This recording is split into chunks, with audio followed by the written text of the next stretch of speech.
thia lon de yo tu nang e wa ku lu xia sai che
tao có lo lú tiền nó vừa lú có chỉ muốn nu cho chỉ bu có lú qua mua lo vừa lú có mu ta tiền nó cố trong chia tao có lo ua cửa tù yêu lu có chỉ muốn nôn thu yêu chỉ bu có nhua chia yêu lu có tan thọ lu chia chỉ lu mu có gió nụ tua yêu chỉ mua lên từ chia tàu vì do có sự thiệt do cu lu nên yêu chỉ mua có cu yêu chỉ uốn trong xia tao có lo gió cu li yêu lu có lắng môi chi yêu chín thu mù li yêu anh tròn đại có yêu lu có mu ta tiền nó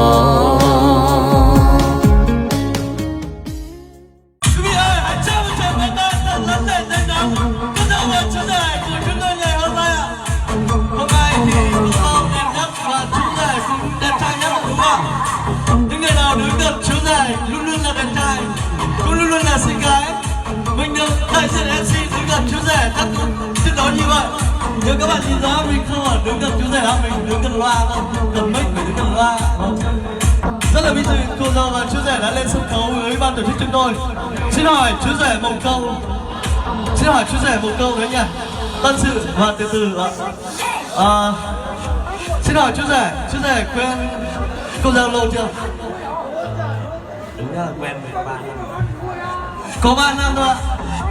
3 năm hiểu biết. Đủ chưa? Dạ đủ chưa? Chắc chưa đủ.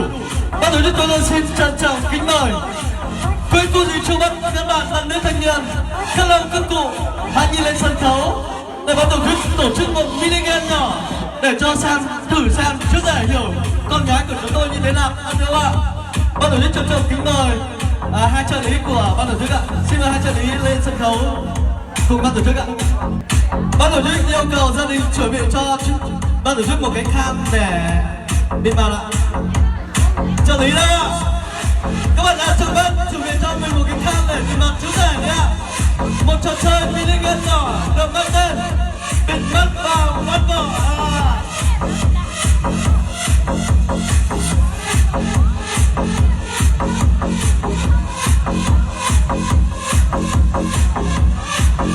Rất trọng kính mời trợ lý của ban tổ chức lên sân khấu ạ.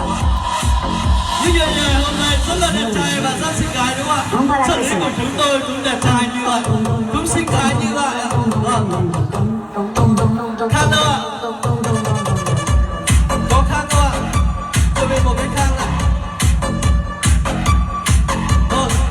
Ban tổ chức một lần nữa xin được trân trọng kính mời với cô dì chú bác, các ông các cụ, các bạn trẻ của giàn thị Mỹ cũng như piano hãy vào trong nhà. Xin được trân trọng kính mời quan khách hãy vào trong nhà dừng giới thiệu công việc quê hương bản 92 để cho chương trình lễ vu quy của ngày hôm nay được thành công và tốt đẹp nhất ạ.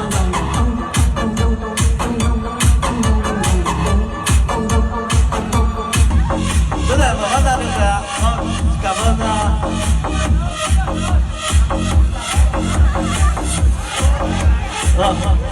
Cảm ơn hai trợ lý ạ. Xin mời hai trợ lý xuống ạ.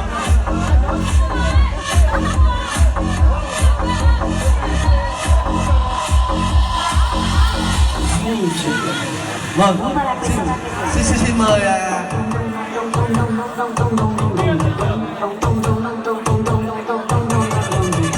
tình yêu đẹp ạ. Vâng, tình yêu đồn. Có bạn nào thôi, bạn nào quen biết, nó chỉ thế thôi. Được chưa? Họ nhà gái nhất trí chưa? Hiểu con gái mình như thế là được rồi ạ. Cho một tràng pháo tay thật lớn để chúc mừng chúng ta. Uống hết ạ, uống hết. Muốn uống nước lại, uống tiếp ạ. Uống nước không? Không uống nữa ạ. Vâng, kính thưa quý ông, quý bà, quý cô dì chú bác, anh chị em, các bạn nam nữ thanh niên ạ. Cái lò, anh làm thanh củi, anh thò vào trong để nhọn lửa tình yêu và anh cùng cháy. Hôm nay, tại đây, bối cảnh lịch sử này, ngọn lửa tình yêu hôm nay đã được bùng cháy đúng không ạ? Vâng, rất là vinh dự bên họ nhà trai cũng như họ nhà gái đã lên sân khấu với chúng tôi. Chúng tôi rất muốn những bài phát biểu cũng như những cái tâm sự tâm trạng nhất của họ nhà trai ạ. Xin được trân trọng kính mời đại diện họ nhà trai phát biểu đôi lời cho buổi lễ vu quy của chúng tôi ngày hôm nay. Xin mời họ nhà trai.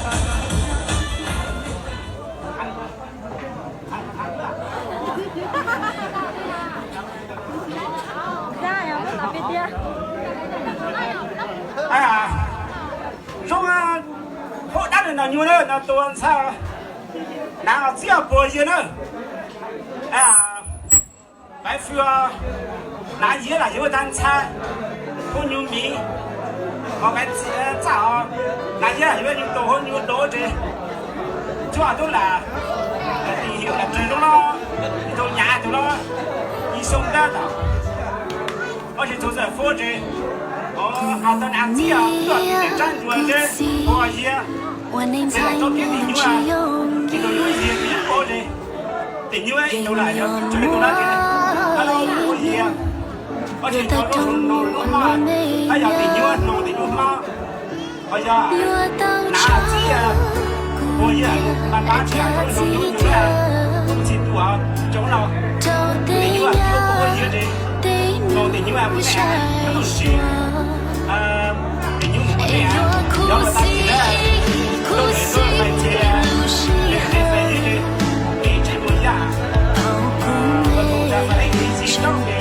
đúng đúng là mình để gì mình biết là anh vẫn đi để sang của đi của kia chỉ là chuột của tôi để tình yêu này chúng ta có nó cũng sao sao đó cái gì chua cái gì cái hoa nó tình yêu là những cái gì liên quan của gì đấy mẹ cũng chẳng ai cũng chỉ có chuyện tình yêu là cũng chỉ cho cái là tình yêu là con mẹ chúng ta chỉ là nhiều chúa họ cho mẹ chi chỉ là được nhiều là nó cả hết qua chỉ cần cái nào cũng được là nó hay nói vậy đâu. Vâng, xin cảm ơn những lời tâm sự rất là đặc biệt của bên họ nhà trai ạ. Tiếp theo chúng tôi cũng xin được trân trọng kính mời họ nhà gái cũng như là bố mẹ của con gái ngày hôm nay phát biểu đôi lời tâm sự đối đáp lại với ngày này. Xin mời.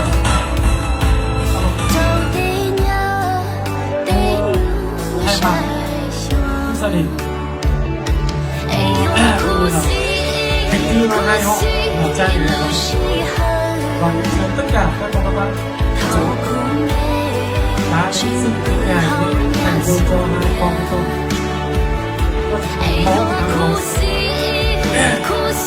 trong thời gian từ tháng 3 đến nó phải đi sâu trong nó đến kia nó tới đi sâu đã trở thành tôi như là này bờ kia